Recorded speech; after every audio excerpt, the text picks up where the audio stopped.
আপনাদের এই এলাকার গণমানুষের নেতা, আমাদের প্রাণপ্রিয় নেতা মোহতারাম অধ্যাপক মিয়া গোলাম পরোয়ার, জামাত ইসলামীর মতো এত সংগঠিত একটি দল যখন বিপ্লব হয় তখনও তো আমাদের মিয়া গোলাম পরোয়ার ভাই এরকম নেতারা সবাই ভিতরে। কথা বলার পরিবেশ কোথায়? মাতা নাসরুল্লাহ, মাতা নাসরুল্লাহ, কোথায় তোমার সাহায্য? আমরা আল্লাহর দিকে তাকিয়ে বলতে শুরু করেছি, হতাশ হয়ে গিয়েছিলাম, কিন্তু আল্লাহ তাআলা বলছেন ইন্না নাসরুল্লাহি কারীব, হতাশ হয়ো না, ওয়ালা তাহিনু ওয়ালা তাহজানু ওয়া আনতুমুল আ'লাউনা ইন কুনতুম মুমিনিন। আমাদের ঈমান এখনো আছে। 5ই আগস্ট তার প্রমাণ হয়েছে, আল্লাহ নিজে বিপ্লব করে দিয়েছে। আলহামদুলিল্লাহ, সুম্মা আলহামদুলিল্লাহ। বিগত 15 বছরে জুলমের পরেও আল্লাহর কিছু বান্দা প্রমাণ দিয়েছে, জালেমদের কাছে ভিক্ষার হাত পাতে নাই, কোন রকমে গোপনে মীমাংসা করতে যায় নাই, তাদের ফাঁদে পা দেয় নাই, কোন রকমে তাদের সাথে চুক্তি করে নাই। আল্লাহর উপর ভরসা করে হাসতে হাসতে আল্লাহর বান্দাদেরকে আমরা ফাঁসির মঞ্চে যেতে দেখেছি। আমার প্রিয় ভাইরা, বলা হয়েছিল আপনারা প্রাণ ভিক্ষা চান। ফাঁসি দেওয়ার আগে আমাদের দায়িত্বশীলদেরকে বলা হলো প্রাণ ভিক্ষা চান। আলহামদুলিল্লাহ, যে কয়জনকে ফাঁসি দেওয়া হয়েছিল আমাদের নেতৃত্বে দায়িত্বশীল নেতৃবর্গ, সবার একটাই উত্তর ছিল, তোমাদের কাছে জীবন ভিক্ষা কেন চাইব, প্রাণের মালিককে। আলহামদুলিল্লাহ, তার রেজাল্ট তো আমরা ভোগ করছি। এই যে 5ই আগস্ট বিপ্লবের পরে এখন আমরা কোরআনের কথা উন্মুক্ত ময়দানে বলতে পারছি, এবং সামনে আরো সদিন আসছে। আমার মন তো বলতেছে আগামীর শয্যা ইসলামের শয্যা হবে। আমরা যদি মাথা তুলে দাঁড়াতে পারি, হতে পারে হতে পারে হতে পারে আন্দোলন যদি ঠিকঠাক মতো করা যায়, এবারই সংসদে কোরআন ঢুকে যাবে।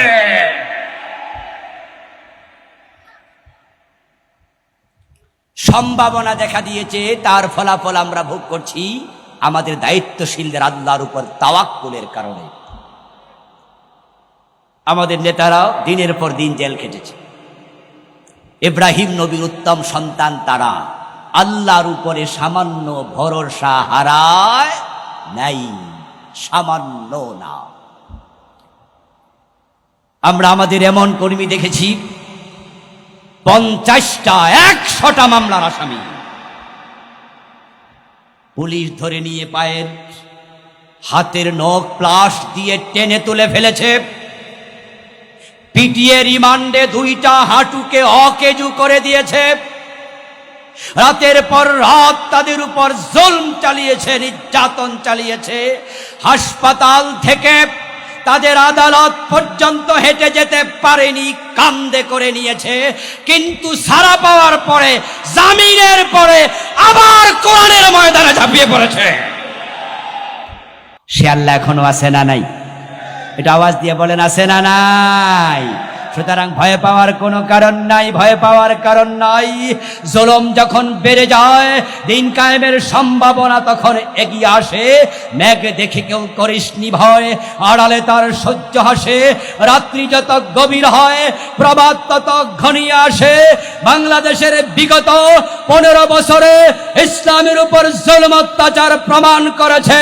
আগামীর বাংলাদেশ ইসলামের বাংলাদেশ হবে, স্লোগানে উঠাতে হবে। 53 বছরে দেখেছি, সব দল দেখা শেষ, আগামীর বাংলাদেশ হোক ইসলামের বাংলাদেশ। আল্লাহ বারবার সুযোগ দেন না, আল্লাহর দেয়াবার সুযোগ কাজে লাগানো দরকার আছে কিনা? আগামীর নির্বাচনে কোরআনের পক্ষে কাজ করবেন কিনা? দলমত ভুলে যান, ইখতিলাফ ভুলে যান। ওলামায়ে হযরতের হাতে ধরে পায়ে ধরে অনুরোধ করছি, আপনারা এবার কমপক্ষে দিন কায়েমের ব্যাপারে একমত হন, ঐক্যবদ্ধ হন, এক কাতারে আসেন।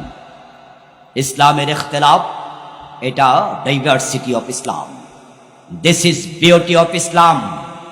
ইমাম আবু হানিফা এক কথা বলেছেন, ইমাম শাফি ভিন্নটা বলেছেন। কেউ হাত নাভির উপরে বাঁধবে, কেউ বুকের উপরে বাঁধবে, কেউ আমিন জোরে বলবে, কেউ আস্তে বলবে, কিন্তু দলিল তো আমরা হাদিসে খুঁজি। কেন জোরে আমিন বলেন? হাদিসে আছে। আপনি কেন আসতে বলেন? হাদিসে আছে। এইটা কোথায় পেলেন? কোরআনে আছে। আপনি উল্টা বলছেন কেন? বলে আবারটাও কোরআনে আছে। দলিল কোরআন হাদিসে খোঁজেন। কোরআন হাদিসের ব্যাপারে ইখতিলাফ যেহেতু নাই, এই কোরআন কায়েমের ব্যাপারে ঐক্যবদ্ধ হয়ে যান, ইখতিলাফ পাশে রাখেন।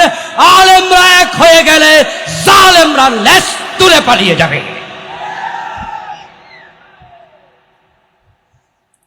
আল্লাহর দেয়া সুযোগ যদি এবারও কাজে না লাগান, আল্লাহর আদালতে আসামির কাঠ ঘরায় দাঁড়াতে হবে।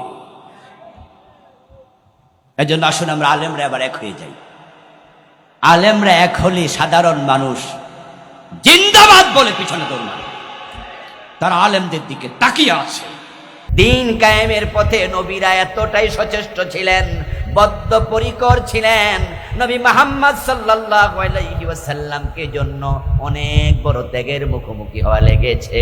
ইব্রাহিম নবীকে আগুনে পোড়া লেগেছে, মূসা নবীকে দেশ ত্যাগ করা লেগেছে, নবী মুহাম্মদকে 3 বছর শিবে আবি তালেবের জেলখানায় সময় কাটানো লেগেছে, নবী মুহাম্মদকে ওহদের দিন দাঁত দেয়া লেগেছে, তায়েফের মাঠে রক্তাক্ত হয়েছেন। দেহের মাঝে একটা পশমের জায়গা বাকি ছিল না যেখানে রক্তের দাগ লাগে নাই। একই কাজ পরবর্তী উম্মতেরা করেছে। সুম্মাল আমসালু ফাল আমসাল। নবীদের পথে চলতে গিয়ে পরবর্তী উম্মতের দিকে তাকান। বেলালের গলায় রশি লাগে টানা হয়েছে, আমির হামজার কলিজা কাঁসা চিবানো হয়েছে, ইমাম হুসাইনের দেহ থেকে কল্লা আলাদা করা ফেলা হয়েছে। আমরা দেখেছি এই পথে চলতে গিয়া আমাদের সোনার বাংলাতেও 13 জনের মতো বড় বড় ইসলামী দলের নেতাকে শহীদ হওয়া লেগেছে।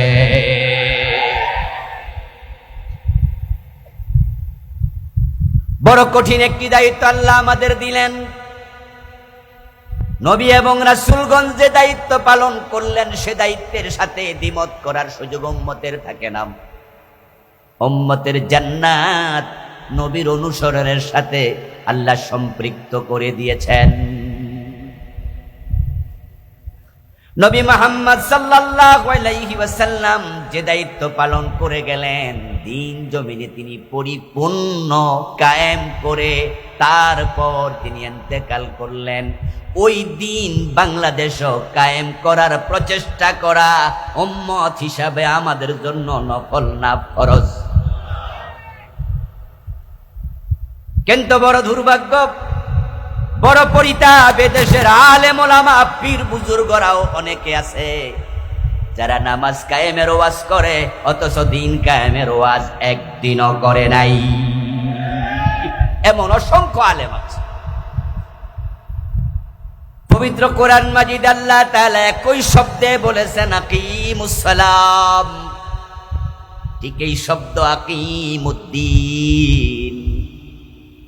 আকিমুস সালাহ বলার কারণে নামাজ কায়েম করা নফল না ফরজ? তো আকিমুদ্দিন বললে কি দিন কায়েম ফরজ হয় না?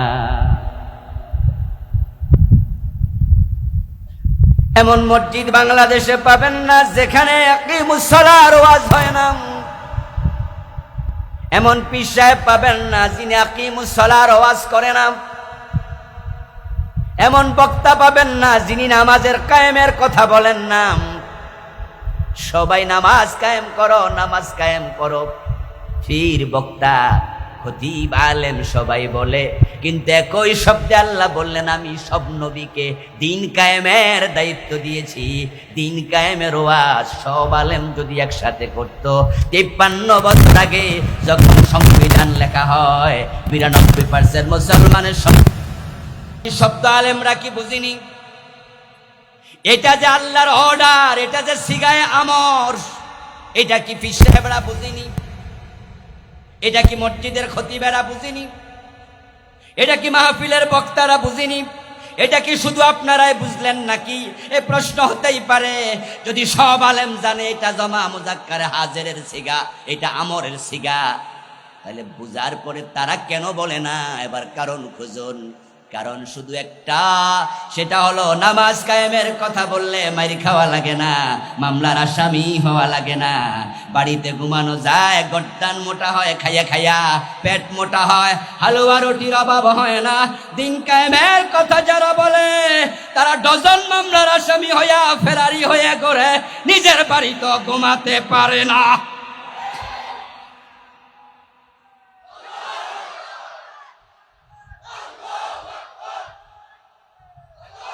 আমার প্রিয় ভাইয়ের আল্লামা সাইদি রাহিমাহুল্লাহ যদি দিন কায়েমের কর্মী না হতেন, দিন কায়েমের কথা না বলতেন, কারাগারের অন্ধকার প্রকোষ্ঠে 13 বছর থাকা লাগতো না।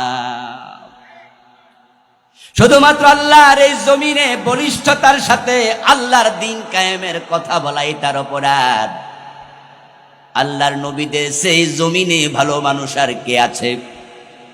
কিন্তু নবীদেরকেও দাঁত দেয়া লেগেছে, রক্ত দেয়া লেগেছে, জীবন দেয়া লেগেছে, জেলে যাওয়া লেগেছে, এবং নবীদেরকেও অনেক বড় জুলমের মুখোমুখি হওয়া লেগেছে, কারণ সব নবী ছিলেন দিন কায়েমের কর্মী। আচ্ছা, আপনারাই বলুন তো, কোন নবী কি সাদাবাদ ছিল? নবী কি সাদা চাইতো কারো কাছে? কোন নবী কি মানুষের জমি দখল করছে? এই যে নবীরা মার খেলেন, হযরত আদম এবং হযরত সুলাইমান আলাইহিস সালাম, দুজন নবী ব্যতীত মার খায় নাই এমন নবী পাওয়া যায় না। সকল নবী মার খেয়েছে। আদম আলাইহিস সালাম মার খান নাই, কারণ তাকে মারবে কে? উনার সময় তো মানুষই ছিল না, যারা ছিল তারা উনার সন্তান না হয় নাতি। আল্লাহ সুলাইমান আলাইহিস সালামকে মারবে কে? উনার সময়কার মানুষ জানতো, জিনেরাও নবী সুলাইমানের কথা শোনে, পশু পাখি নবী সুলাইমানের কথা শোনে, ইভেন বাতাস পর্যন্ত নবী সুলাইমানের কথা পালন করে। তো যদি আমার সাথে 10-20টা জিন থাকে আর বাংলাদেশের লোকেরা এটা জানে, আমার বিরুদ্ধে থানায় যদি মামলা হয়, আমার ধরতো কোন ওসি আইব? কোন ওসি সাহেব যদি জানে যে আবুল কালাম আজাদ বাশার সাহেবের সাথে 10টা জিন আছে, উনি যা বলে তাই শোনে, কোন দারোগা আমার কাছে আইব? স্বাভাবিক সবাই ভয় পাবে, ভাববে তাহলে বেটার যদি আমি অ্যারেস্ট করে আনি, আর বেটা রাতে 3টা বাজে একটা জিন পাঠাইয়া কয় ওই দারোগারে মাথা তুলে একটা আছাড় মাইরে আসো। হযরত সুলাইমান আলাইহিস সালাম জিন কথা শুনতো, পশু পাখি শুনতো, পিপিলিকা উনার কথা বুঝতো, উনিও তাদের কথা বুঝতেন।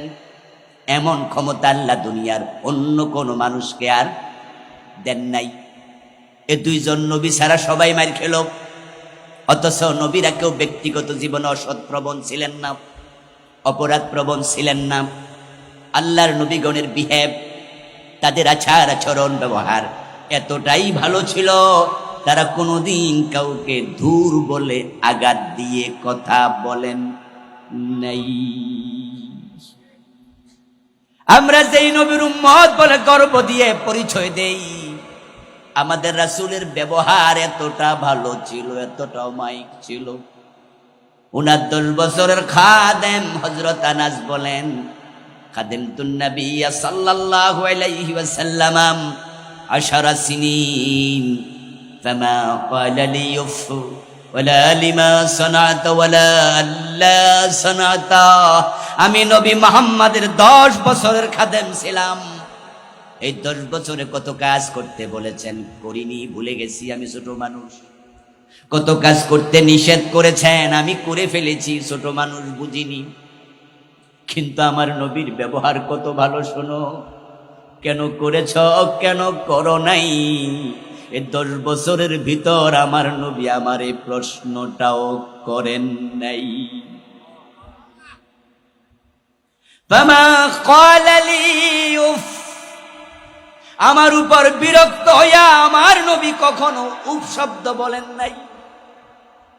আমাকে দূর হ, সর, এই শব্দটাও বলেন নাই কোনদিন। এমন নবীকে তারা দাঁত ভেঙে দিল। এমন নবীকে হত্যা করার জন্য মক্কায় তারা দারুন নাদওয়ার মিটিং এ সিদ্ধান্ত নিল, যুবকেরা ঘরের চারপাশে দাঁড়িয়ে যাবে, তলোয়ার দিয়ে একসাথে আঘাত করবে। হিজরতের রাতে তাদের সিদ্ধান্ত ছিল নবীকে হত্যা করবে, এমন ভাবে কোপাতে হবে, মারতে হবে, কার কোপে মারা গেছে যেন ঠিক পর্যন্ত করা না যায়, বুঝতে যেন কেউ না পারে। আমার নবীকে হত্যা করার জন্য 100 তলোয়ারের প্রয়োজন তো হয় না। তাদের সিদ্ধান্ত ছিল 100 তলোয়ারে এমন ভাবে কোপ মারবে যেন দেহ টুকরো টুকরো হয়ে যায়। অথচ নবীর মতো উত্তম চরিত্রবান কোন মানুষ জমিনে ছিল না। নবীরা কেন মাইর খায়, কোন কারণে খেলেন? কারণ তা স্পষ্ট। আমাদের বাংলাদেশে আমরা দেখি যারা শুধু নামাজের ওয়াজ করে, রোজার ওয়াজ করে, হজের ওয়াজ করে, যাকাতের ওয়াজ করে, পর্দার ওয়াজ করে, হালাল হারাম খাও, হারাম থেকে বেঁচে থাকো, হালাল খাবার গ্রহণ করো, যাদের ওয়াজ এখানে গিয়ে শেষ হয়ে যায়, এমন একজন আলেমকেও জেলে গিয়েছে আপনি খুঁজে পাবেন না। এমন লোকের বিরুদ্ধে মামলা হয় জানবেন না, তার চাকরি যায় না। এমন বক্তার মাহফিল 144 জারি হয় না। যারা এই দিন কায়েমের ওয়াজ করে তারাই শান্তিতে ঘুমাতে পারে না। এজন্যই তো আমাদের দেশের অধিকাংশ আলেম দিন কায়েমের ওয়াজ করতে ভয় পায়, কারণ তারা ঝুঁকি নেয়ার সাহস করে না।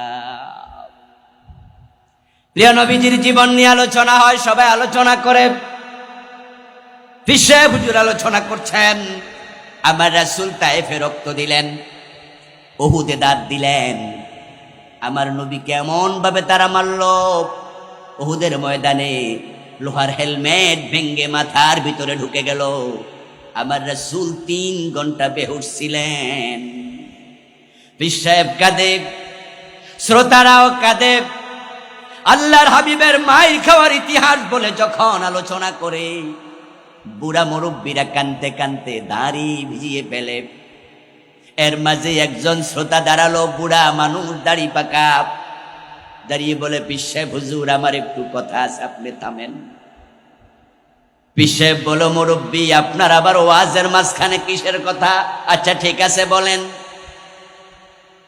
এবার মুরব্বী বলতেছে, আমি আপনার বাবা ফিরের মুরিদ, দাদা ফিরের মুরিদ ছিলাম। আপনার দাদা এই ওয়াজগুলো করেছিল যে ওয়াজ আজকে আপনি করছেন। উনি কাঁদতে কাঁদতে চোখের পানি দিয়া দাড়ি ভিজাইছে, আমরাও ভিজাইছি। উনি বলছে আমার নবীর কাঁচা দাঁত ভেঙে দিয়েছে, কিন্তু আপনার দাদার একটা দাঁতও কেউ ভাঙে নাই, উনি দাঁত লইয়াই মরছে। তারপরে আপনার বাবা হলো গদ্দিন শিনফির। এই বুইরা আমি আপনার বাবার কাছেও মুরিদ হলাম।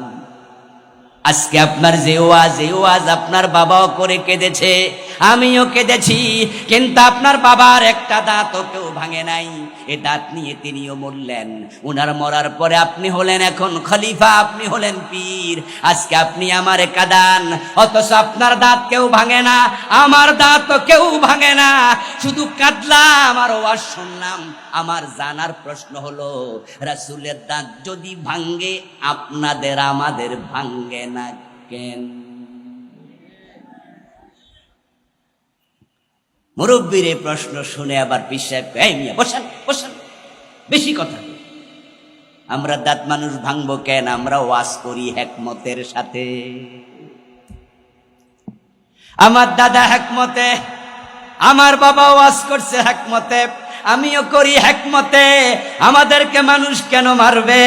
তারা হিকমত বুঝলো, নবী মুহাম্মদ বুঝলো না।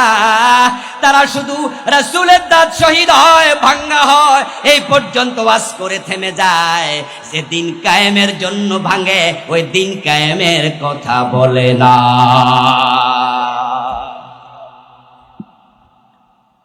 এই হিকমত দিয়ে আল্লাহর কাছে ছাড় পাওয়া যাবে? দিন কায়েম করা, দিন কায়েমের প্রচেষ্টা, এটা নফল না ফরজ। এই কাজ করিতেই হবে, এটাই হলো আমাদের মিশন, এটাই হলো আমাদের বিষয়। রাসূলুল্লাহ সাল্লাল্লাহু আলাইহি ওয়াসাল্লামে দায়িত্ব পেলেন। মক্কায় 13টি বছর তিনি চেষ্টা করলেন, কিন্তু দিন কায়েম তিনি মক্কায় করতে পারলেন না। পারবেন কিভাবে? দিন কায়েমের জন্য কোরআন সংসদে নিতে হয়। দিন কায়েম হবে তখন সংসদ ভবনে কোরআনের আয়াতের আলোকে আইন বানানো হবে। ব্রিটিশরা আইন বানিয়ে গেছে, চোর ধরে হাত কাট, চোর ধরে জেলে দাও। কিন্তু আমরা যারা মুসলমান, আলহামদুলিল্লাহ, প্রিয় ভাইরা, বলছিলাম আল্লাহর হাবিব সাল্লাল্লাহু আলাইহি ওয়াসাল্লাম আদিষ্ট হলেন, ওয়াল্লাযী আওহাইনা ইলাইকা, ও নবী, এই দিন কায়েমের জন্য আমি আপনার কাছে মেসেজ পাঠিয়েছি, ওহী প্রেরণ করেছি। রাসূলুল্লাহ 13টি বছর মক্কায় চেষ্টা করলেন। নবুয়ত কাল ছিল 23 বছর। তার মাঝে মক্কায় ছিলেন তিনি 13 বছর, আর মদিনায় ছিলেন 10 বছর। মক্কায় 3 বছর বেশি। কিন্তু দিন কায়েম মক্কায় হয় নাই, দিন কায়েম হয়েছে কোথায়? মদিনায়। পরে মক্কা বিজয় হয়ে দিন কায়েমের অধীনে এসেছে মক্কা অঞ্চল সহ আরো কিছু অঞ্চল, কিন্তু দিনটা প্রতিষ্ঠিত হয়েছিল প্রথমে মদিনায়। অথচ নবুয়তের 23 বছরের মাঝে মক্কায় রাসূল সময় দিয়েছেন 3 বছর বেশি, 13টি বছর। পবিত্র কোরআন মাজিদের সূরা সংখ্যা 114। তার মাঝে মক্কায় নাজিল হয়েছে 86টা, মদিনায় নাজিল হয়েছে বাকি কয়টা থাকলো? 28টা। সূরা নাজিল হলো মক্কায় বেশি, কিন্তু দিন কায়েম হলো মদিনায়। 4 জন যে বড় বড় খলিফা, আবু বকর, ওমর, ওসমান, আলী রাদিয়াল্লাহু তাআলা আনহুম, ইসলামের বড় 4 খলিফার জন্মস্থান কি মক্কায় না মদিনায়? কিন্তু দিন কায়েম হলো কোথায়? মদিনায়। তাদের জন্ম মক্কায়, দিন কায়েম মক্কায় হয়নি। বাকি 6 জন আছে বিখ্যাত জান্নাতীদের, আল আশারা আল মুবাশশারা আল মাশহুরা, যে 10 জন, আবু বকর, ওমর, ওসমান, আলী, তালহা, জুবায়ের, সাদ বিন আবি ওয়াক্কাস, সাঈদ বিন যায়েদ, আবু উবাইদা ইবনুল জাররাহ, আব্দুর রহমান ইবনে আউফ রাদিয়াল্লাহু তাআলা আলাইহিম আজমাইন, এই 10 জনের জন্মস্থান মক্কায়। রাসূলের জন্মস্থান মক্কায়, সময় বেশি মক্কায়, সূরা নাজিল হলো বেশি মক্কায়, দিন কায়েম হলো মদিনায়। কারণটা কি? কারণ মক্কার সংসদ দারুন নাদওয়াতে কোরআন নিয়ে রাসূলকে ঢুকতে আবু জেহেলরা দেয় নাই।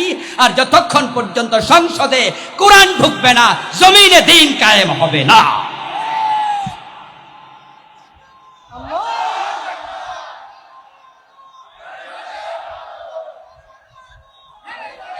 আমার প্রিয় ভাইয়েরা, সংসদে কোরআন না ঢুকলে আইন হবে কেমনে? আজকে এখানে আমরা হাজার হাজার মানুষ, আচ্ছা সবাই যদি একটা চিৎকার দিয়ে বলি, চোর ধরে হাত কাটার পক্ষে কে কে আছেন? আপনারা সবাই বললেন আমরা আছি, তাই বলি কি কালকে চোর ধরে হাত কাটার আইন হবে? আর সংসদে যদি 201 জন এমপি, 300 জনের মাঝে যদি 201 জন একমত হয়ে যায় যে আমরা এখন থেকে চোর ধরে আর জেলে দেব না, আমরা চোর ধরে হাত কাটতে চাই, তার পক্ষে একবার হা বলে আগামী পরশু থেকে চোর ধরে হাত কাটার আইন চালু হয়ে যায়। এখানে 1 লাখ লোকে হা বলাও, আর সংসদে 200 জন, 151 জনের হা বলার মাঝে পার্থক্য আছে না নাই? আইন কি এখানে মানুষের মাঝে পাশ হবে না সংসদে পাশ হবে? দিন বিজয়ের আইনগুলো, দিনের আইনগুলো পাশ করার জন্য আল্লাহর কোরআনকে সংসদে নিতেই হবে। আল্লাহর হাবিব সাল্লাল্লাহু আলাইহি ওয়াসাল্লাম মক্কার সংসদে কোরআন নিয়ে ঢুকবেন তো বহু দূরের কথা, বরং আবু জেহেলরা মক্কার সংসদ দারুন নদওয়াতে বসে তারা সিদ্ধান্ত নিয়েছে, লা তাসমাউ লিহাদাল কুরআন, নবী মুহাম্মদ যেখানে কোরআন তেলাওয়াত করবে সেখানে কোরআন শুনতেও যাওয়া যাবে না। ওয়াল গাউফি, এবং যেখানে কোরআন তেলাওয়াত হয় তোমরা শুনতে না গেলে কি হলো, কিছু লোক তো যাবে, আবু বকর যাবে, ওমর ওসমান তো যাবে, বরং মুহাম্মদ যেখানে কোরআনের আলোচনা করে সেখানে গন্ডগোল লাগাইয়া 144 জারি করে বানসাল করে দিতে হবে। এটা মক্কার আবু জেহেলদের সিদ্ধান্ত ছিল দারুন নাদওয়াতে। গত 15 বছরের সরকারের চরিত্র আবু জেহেলদের সাথে 100% মিলে গেছে। তারা কোরআনওয়ালা যেখানে মেসাকার চালিয়েছে সেখানে এই 15টা বছর কোরআনওয়ালাদের উপর এত জুলম হয়েছে। স্বাধীনতার পর থেকে এই 53 বছর থেকে 15 বছর বাদ দিলে বাকি সময় সবটা মিলালে বিগত 100-200 বছরের ইতিহাসে এত জুলম আর হয় নাই। আলেম ওলামাদের সাথে তারা এতটা দুশ্মনী করেছে, শুধু বাংলাদেশ জামাত ইসলামীর সাথে নয়, হেফাজতে ইসলামের লোকগুলাকে পাসেমে সাপলাত চত্বরে পাখির মতো গুলি করে মেরেছে। আবার পরে সংসদে দাঁড়িয়ে তামাশা করে বলে ওরা নাকি রং মেখে রাস্তায় শুয়েছিল। আমরা চোখে কি দেখলাম, হাজার হাজার আলেমকে তারা সেখানে গুলি করলো, রক্তাক্ত হয়ে গেল জমিন।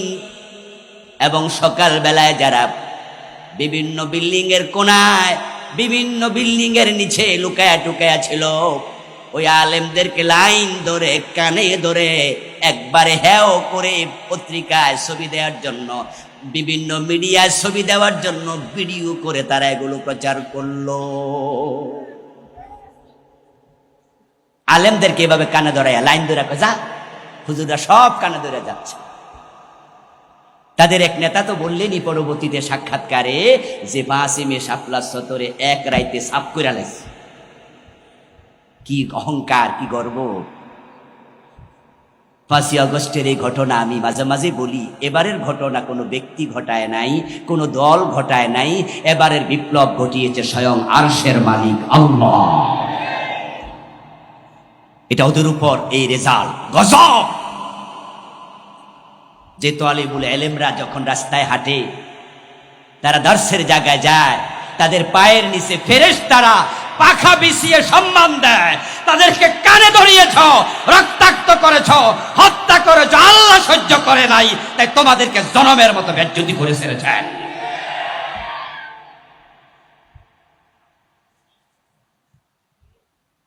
না হয় এবারের যে ঘটনা আমি তো ভাবতেই পারিনি। আমার মনে হয় আপনারাও আমার সাথে দ্বিমত করবেন না, এই ঘটনা ঘটবে 5 তারিখ, এটা 4 তারিখও কল্পনা করা গেছে। বরং আমরা তো অনেকটা হতাশই ছিলাম, কথা বলার তো পরিবেশই ছিল না। বিএনপির মতো এত বড় দল, তাদের নেতারাও কথা বলতে পারেনি, বললেই তো বাড়ি যাওয়ার আগে দেখে পুলিশ গেছে। কথা বলে বাড়ি যাওয়ার আগে পুলিশ হাজির, কথা বলবে কিভাবে?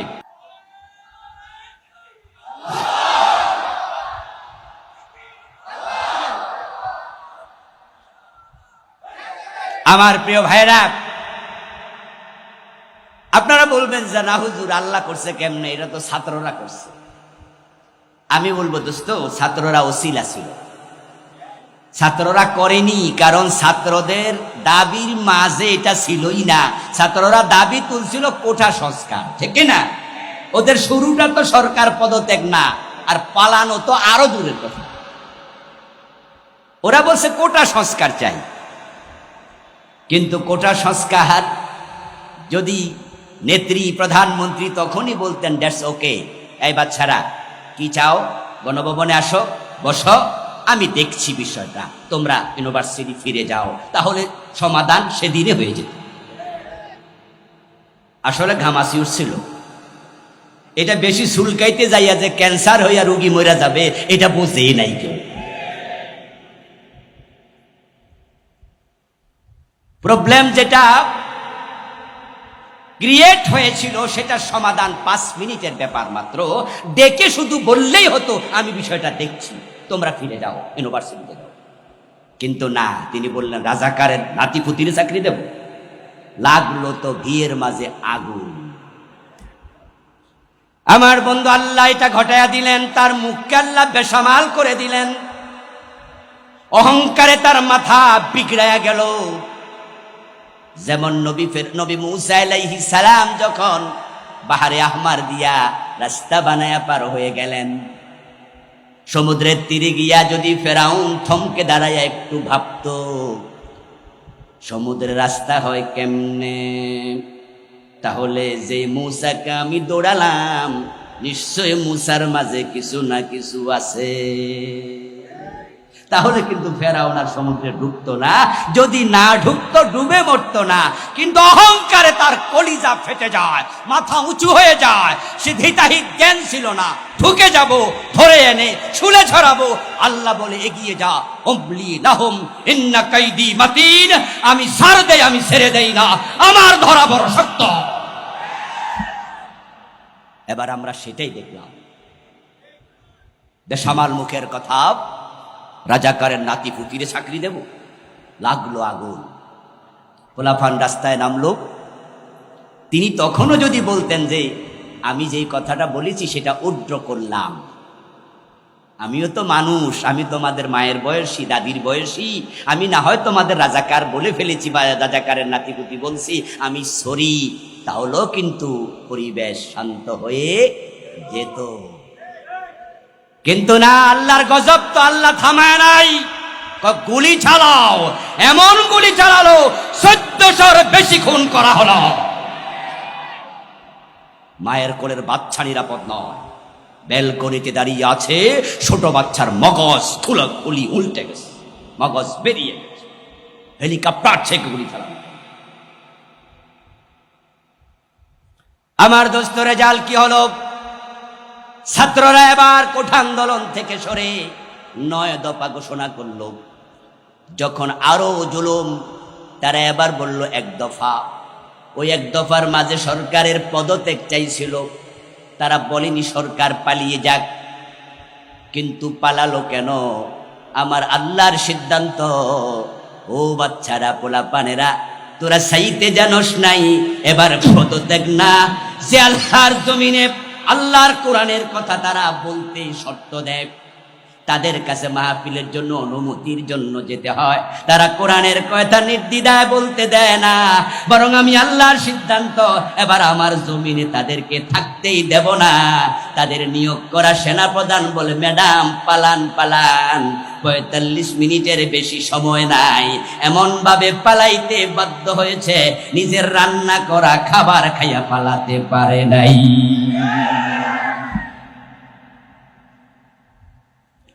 এই জালেমগুলো বিগত 15 বছরে কোরআনওয়ালাদের উপরে নির্মম নিষ্পেষণ চালিয়েছে। 144 জারি করেছে মাহফিলগুলোতে। আবু জেহেলরা বলছিল লা তাসমাউ লিহাযাল কোরআন, এই কোরআন শোনা যাবে না। ওয়ালগাউ ফি, গন্ডগোল লাগাও। আল্লাহর হাবিব সাল্লাল্লাহু আলাইহি সাল্লাম দেখলেন এই মক্কাতে দিনের বিজয় অনেকটাই অসম্ভব। মন আনসান করছিল, কি করা যায়, কি করা যায়। পরে তিনি তায়েফেও গেলেন, সেখানেও মাইর খেয়ে ফিরে আসলেন। কি করা যায়? আল্লাহ তাআলা হিজরতের জন্য রাসূলকে অনুমতি দিলেন। প্রিয় নবীজি সাল্লাল্লাহু আলাইহি ওয়াসাল্লাম এবার হিজরত করে মক্কা থেকে মদিনার পানে রওনা দিলেন। কিন্তু হিজরতের পথে তিনি ভাবছেন, যদি মদিনায় যাওয়ার পরে দেখি মদিনার সংসদে আরেক আবু জেহেল বসে আছে, আমাকে ঢুকতে দেয় না, হিজরত করে লাভ কি? সংসদে কোরআন নিয়ে না ঢুকলে তো দিন কায়েম হবে না। আল্লাহর হাবিব ভাবছেন কি করা যায়। মানুষের হৃদয়ের খবর, দিলের খবর সবচেয়ে বেশি জানেন কে? একটু আওয়াজ দিয়ে বলেন, কে জানেন?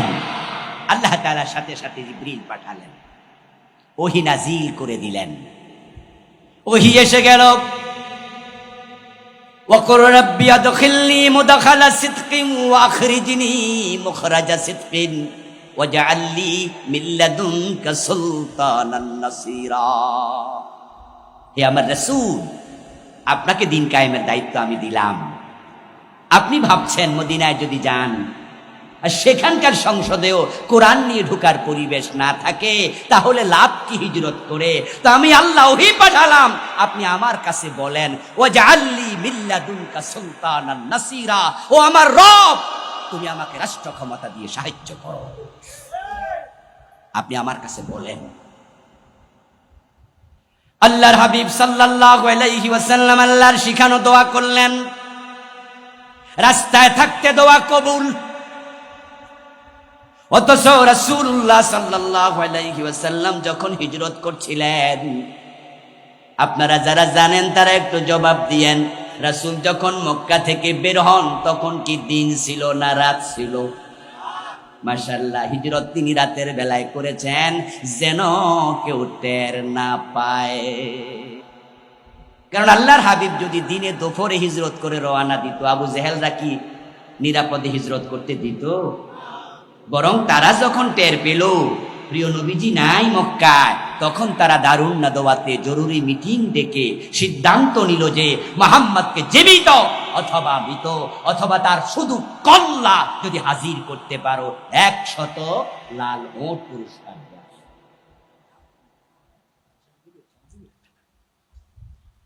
আল্লাহর হাবিব সাল্লাল্লাহু আলাইহি ওয়াসাল্লাম হিজরত করবেন তিনি ইয়াসরাবে, মদিনার দিকে।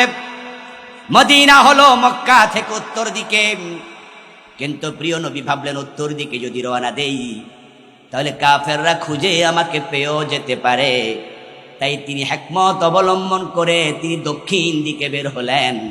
মক্কা থেকে 3-3.5 কিলোমিটার দূরে গারে সাউর নামক একটা পাহাড়ের গুহার মাঝে আল্লাহর নবী জাবালে সাউরে গুহার ভিতরে আশ্রয় নিলেন। সেখানে 3 দিন লুকায়া থাকলেন, খাবার নাই। মা আয়েশা রাদিয়াল্লাহু তাআলা আনহা আবু বকরের ফ্যামিলি ওই গুহার মাঝে খাবার পাঠাইছে।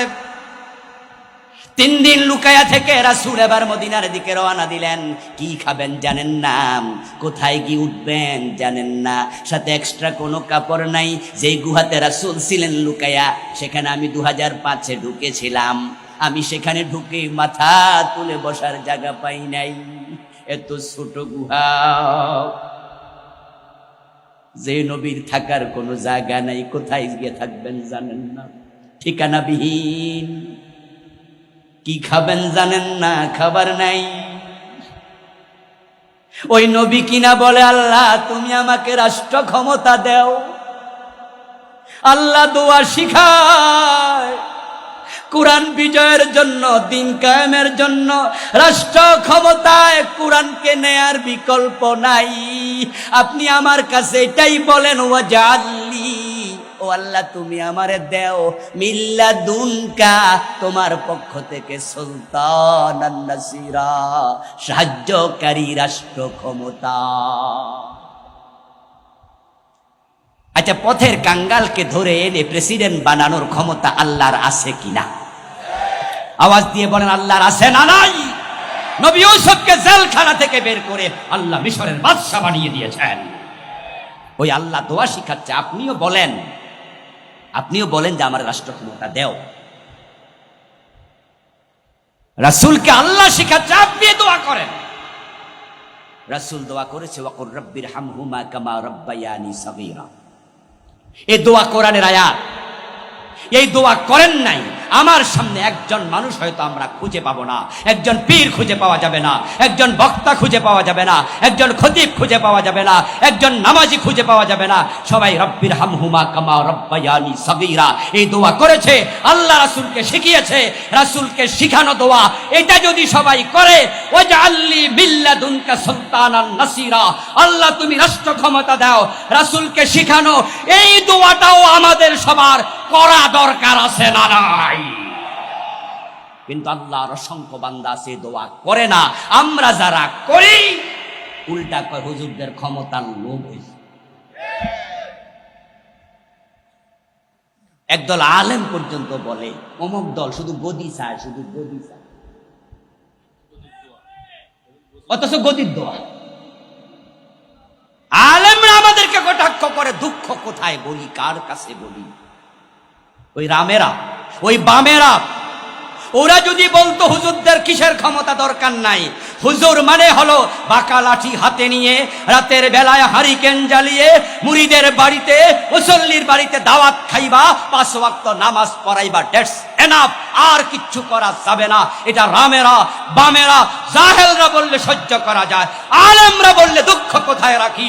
নবী মুহাম্মদ 10 বছর প্রেসিডেন্ট ছিলেন, গদির জন্য দোয়া করছে, আর তারা বলে অমুক দল গদি চায়, লোভী। দুঃখ কার কাছে?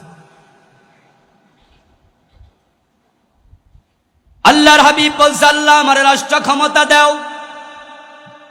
রাসূল যদি রাষ্ট্র ক্ষমতা চায়, এখন আমরা যারা রাষ্ট্র ক্ষমতার কথা বলি, এটা রাসূলের সুন্নাহর সাথে অমিল না মিল? তাহলে তোমরা যারা বিরোধিতা করছো, তোমরা সুন্নাহর উল্টা চলছ। আল্লাহর হাবিবের দোয়া পথে কবুল। প্রিয় নবীজি মদিনায় গেলেন, মদিনার লোকেরা রাসূলুল্লাহকে পেয়ে নারী, শিশু, আবাল বৃদ্ধ বনিতা আনন্দে ঢেলে ধুলে গান গাইতে শুরু করে দিল। কেউ কেউ তো রাসূলকে কান্দে তুলে নাচতে শুরু করে দিল। তলা আল বদরু আলাইনা মিন সানিয়াতিল বিদা ওয়াজাবা শুকরু আলাইনা মাদা লিল্লাহিদা। তারা গান গাইল সমস্বরে, আমাদের মদিনায় পূর্ণিমার চাঁদ আগমন করেছে। আউস খাজরাজ, বনু নজির, বনু কুরাইজা, বনু কাইনুকা, মদিনার সব মানুষ তারা একসাথ হলো এবং তারা নিজেরা সিদ্ধান্ত নিল, নবী মুহাম্মাদের কাছে এসে প্রস্তাব দিল, আমরা মদিনায় আপনাকে নেতা হিসাবে দেখতে চাই। রাসূলুল্লাহ সাল্লাল্লাহু আলাইহি ওয়াসাল্লাম মদিনার প্রেসিডেন্ট হয়ে গেলেন। দিন কায়েম হওয়া শুরু।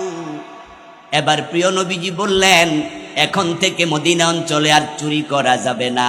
যদি কেউ চুরি করে তাহলে তার হাত কেটে দিতেই হবে। চোর হাত কাটার জন্য অর্ডার করেছেন কে? ইসলামী রাষ্ট্রের এটা একটা অনুষঙ্গ, এটাই একমাত্র আইন নয়।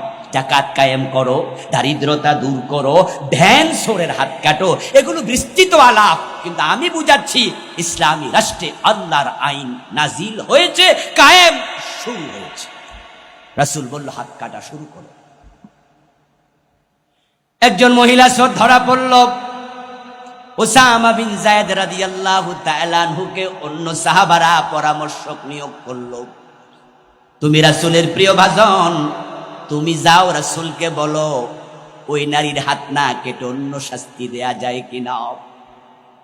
হযরত উসামা বিন যায়েদ রাদিয়াল্লাহু তাআলা আনহু আল্লাহর হাবিব সাল্লাল্লাহু আলাইহি ওয়াসাল্লামের কাছে গিয়ে বললেন, দাদা, ওই মহিলাটাও বিবাহিত, যদি তার হাত কেটে দেন তার বিবাহ হওয়ার সম্ভাবনা নাই, মানুষ খুদ দেখে আর বিয়ে করবে না, তার বংশ বড় সম্ভ্রান্ত, যদি তার হাত কেটে দেন বংশের চেহারায় চুন কালি লেগে যাবে। এজন্য আমি প্রস্তাব দিচ্ছি, হাত না কেটে অন্য শাস্তি দেয়া যায় কিনা। ফাতালাওয়ানা ওয়াজহু রাসূলিল্লাহি সাল্লাল্লাহু আলাইহি ওয়াসাল্লাম, সহিহ বুখারীতে এসেছে, সাথে সাথে প্রিয় নবী রেগে গেলেন, উনার চেহারাটা লাল হয়ে গেল।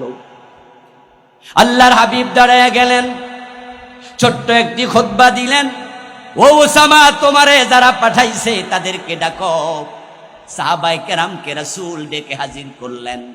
উনি তাদের সামনে এবার বলছেন, শোনো, লাওয়ান্না ফাতিমাতা বিনতা মুহাম্মাদিন সারাকাত ইন্না মুহাম্মাদান লা ইয়াকতাউ ইয়াদাহা।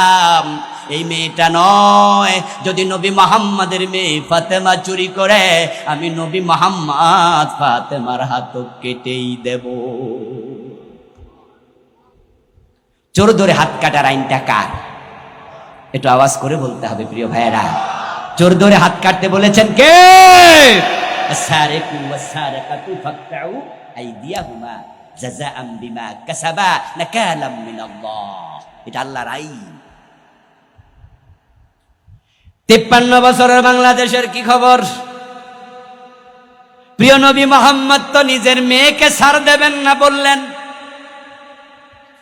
আকিমুস সালার ওয়াজ তো অনেক হলো, আকিমুদ্দিন নাই, যার কারণে 53 বছরে একজন সুরেরও হাত কাটা হয় নাই। এত মুসলমান থাকতে আল্লাহর এই আইনটা অবহেলিত। তোমরা মুসলমান হিসাবে আল্লাহর আদালতে আসামি হওয়া লাগবে।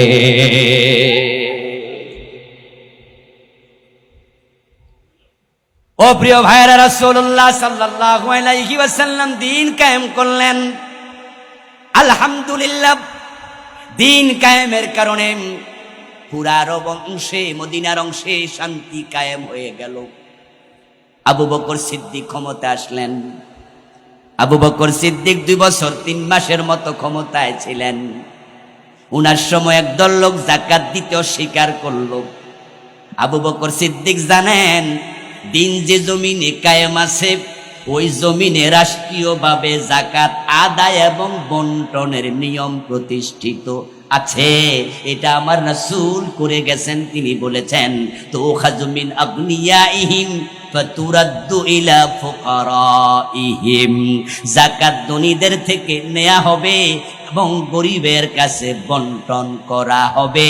এটা রাষ্ট্রের দায়িত্ব। যাকাত কি ব্যক্তিগতভাবে দেয়া হবে না রাষ্ট্র নেবে? আলেম ওলামা ভাইয়েরা একটু কথা বলেন, যাকাত কি ব্যক্তিগত ইবাদত? এটা রাষ্ট্রীয় ইবাদত, এটা রাষ্ট্রীয় ইবাদত। সূরা আল-হাজ, আল্লাযীনা ইম্মাক্কান্নাহুম ফিল আরদ আকামুস সালাহ ওয়া আতাউয যাকাত ওয়া আমারু বিল মা'রুফ ওয়া নাহাউ আনিল মুনকার। দিন কায়েমের ব্যাপারে গাফেলি জাতি, অথচ তারা রাসূলের সাথে জান্নাত চায়। জান্নাত কি এত মাগনা? রাসূলের অনুসরণের সাথে আপনার জান্নাত সম্পৃক্ত করে রাখা আছে। প্রিয় নবীজি বলেছেন, কুল্লু উম্মতি ইয়াদখুলুনাল জান্নাহ ইল্লা মান আবা, আমার সব উম্মত জান্নাতে যাবে, অস্বীকারী জান্নাত পাবে না। ক্বালু ইয়া রাসূলুল্লাহ ওয়া মান আবা? ক্বালা মান আতাআনি দাখালাল জান্নাহ ওয়া মান আসানি ফাকাদ আবা। প্রশ্ন করা হলো, অস্বীকারী উম্মত কে? আল্লাহর হাবিব জবাব দিলেন যে আমাকে অনুসরণ করে সে জান্নাতি, আর যে আমাকে অনুসরণ করে না সে অস্বীকারী, তার কপালে জান্নাত নাই। আল্লাহর হাবিব সাল্লাল্লাহু আলাইহি ওয়াসাল্লাম যাকাত ভিত্তিক অর্থ ব্যবস্থা চালু করে দিলেন।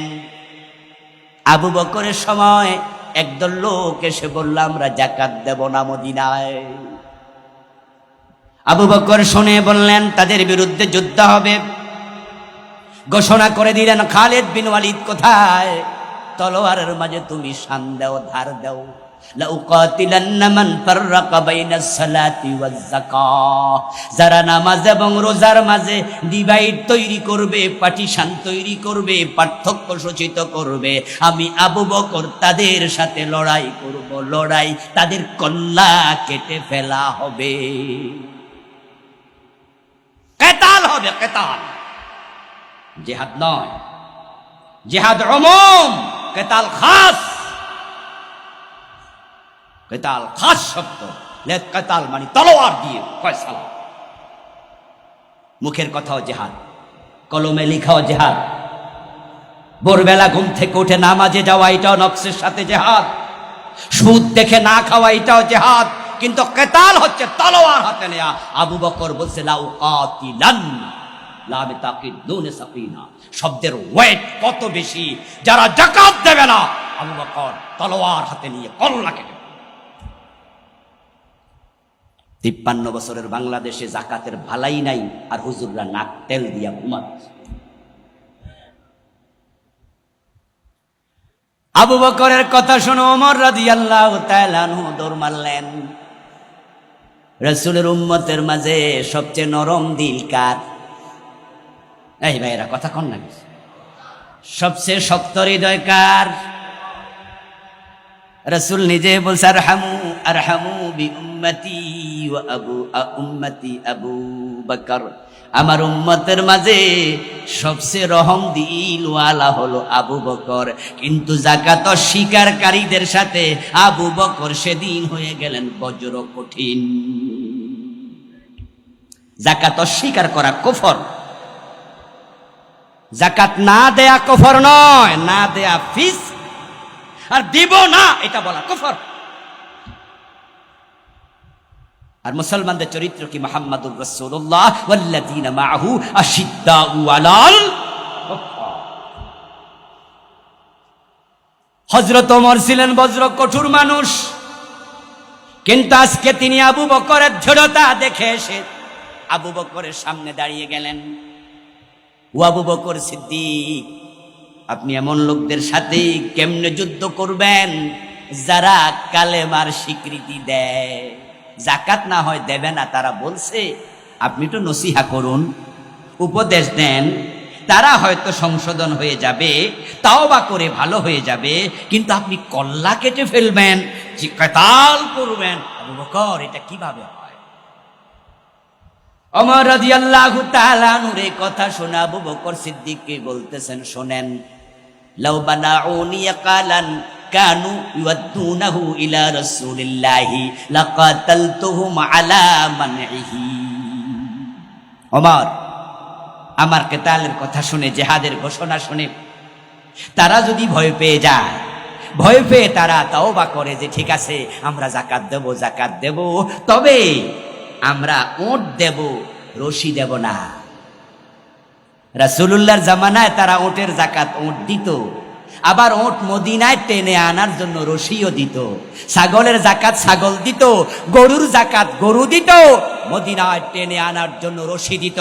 তারা যদি আজকে বলে ওট দেব, ছাগল দেব, গরু দেব, রশি দেব না, শোনো ওমর, আমি রশির জন্য জিহাদ চালিয়ে নেব। রাসূলের ইসলাম, আমার ইসলামে সামান্য হেরফের আবু বকর সহ্য করবে না।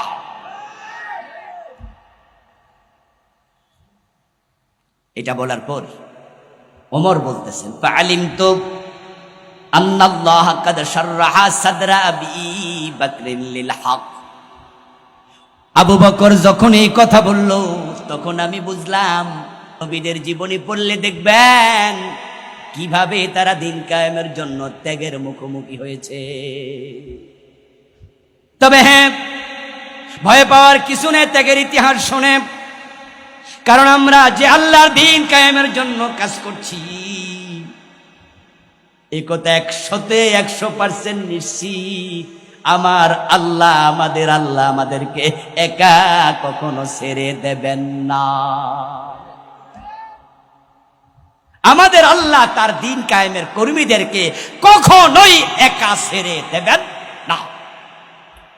তবে হ্যাঁ, এই কাজ করতে গেলে নবী ইব্রাহিমের মতো আগুনে পড়তে হবে, এমন ঝুঁকি নিতে শিখতে হবে। এই কাজ করতে গেলে নবী মূসার মতো সাগর পাড়ি দেওয়ার মতো হিম্মত বুকে জাগাতে হবে।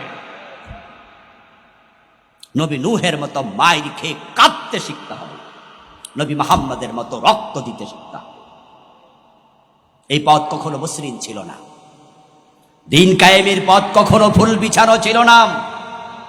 এই পথ বড় কণ্টকাকীর্ণ, বড় মরুময়, বড় দুর্গম, বড় পিচ্ছিল। এই পথে যারাই চলেছে ত্যাগ স্বীকার করতে হয়েছে। একটি বিল্ডিং দাঁড়াতে গেলে যেমন কিছু ইটকে মাটির তলায় ফাউন্ডেশনে হারিয়ে যেতে হয়, জীবনে আলোর মুখ আর দেখে না। একটি বিল্ডিং দাঁড়াতে হলে কিছু ইটকে আদলা হয়ে যাওয়া লাগে, কিছু ইট কংক্রিট হয়ে যাওয়া লাগে, আবার কিছু ইট গোটা থেকে শোভাবর্ধন করে। দিন কায়েমের জন্য কাউকে গুম হতে হবে, কাউকে রক্ত দিতে হবে, কাউকে জীবন দিতে হবে। যারা বেঁচে থাকবে তারাই দিন কায়েমের আলো জমিনে ছড়াবে।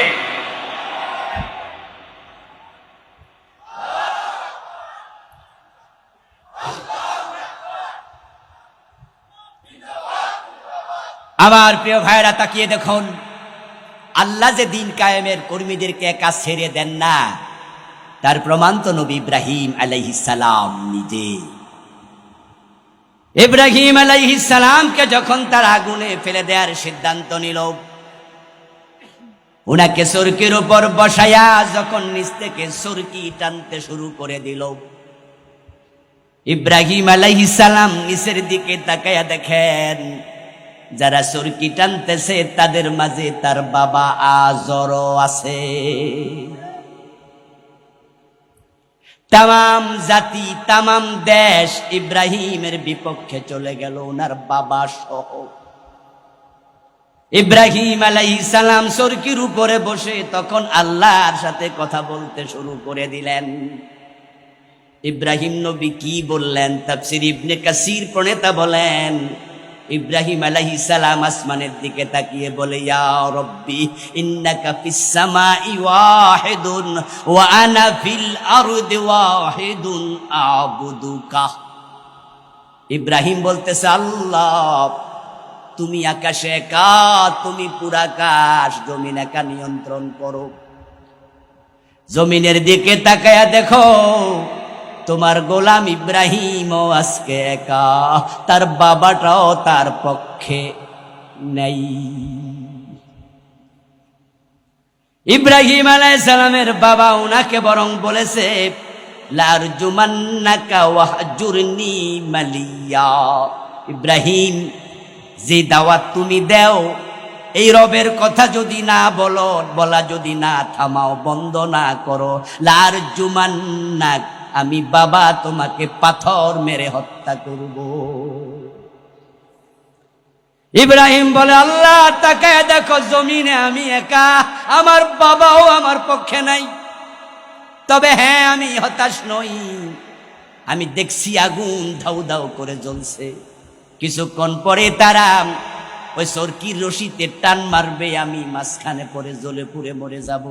তবে তা নিয়ে আমার কোনো ভয় নাই। ইব্রাহিম এবার বলতেছে, আমার সাথে পড়ুন আপনারা যারা পারেন, হাসবি আল্লাহু নি'মাল ওয়াকিল নি'মাল মাওলা ওয়া নি'মান নাসির। ইব্রাহিম বলছে, আল্লাহ বন্ধু হিসাবে তুমি যথেষ্ট, হাসবি আল্লাহু নি'মাল ওয়াকিল, উত্তম কর্ম সম্পাদনকারী হিসাবে আমার আল্লাহ আমার জন্য যথেষ্ট। আওয়াজ দিয়ে বলেন সুবহানাল্লাহ। নি'মাল মাওলা, তুমি কি চমৎকার বন্ধু, ও নি'মান নাসির, তিনি কি চমৎকার সাহায্যকারী। আমার টেনশন নাই, আমার সাথে কে আছে? আমি ইব্রাহিম কার দ্বীনের কথা প্রচার করি? আমার তো না, দ্বীন কার? এই ভাইয়ের আওয়াজ করে বলেন না, দ্বীন কার? আমরা যে বাংলাদেশে দ্বীন কায়েম করতে বলি, কার দ্বীন? ইযা জাআ নাসরুল্লাহি ওয়াল ফাতহু ওয়া রাআইতান নাসা ইয়াদখুলুনা ফি দীনিল্লাহ। মানুষ আল্লাহর দ্বীনে প্রবেশ করবে, দ্বীন আল্লাহ, আমরা কর্মী মাত্র। ইব্রাহিম আলাইহিস সালাম আল্লাহকে বলছে, তুমি যেহেতু আমার নেতা, অভিভাবক, তুমি আমার বন্ধু, তুমি আমার সব, আমি তোমাকে যথেষ্ট মনে করি, ওই আগুন আমি ভয় পাই না। এবার চরকি ঘুরছে, তারা চরকিতে টান মেরে দিল।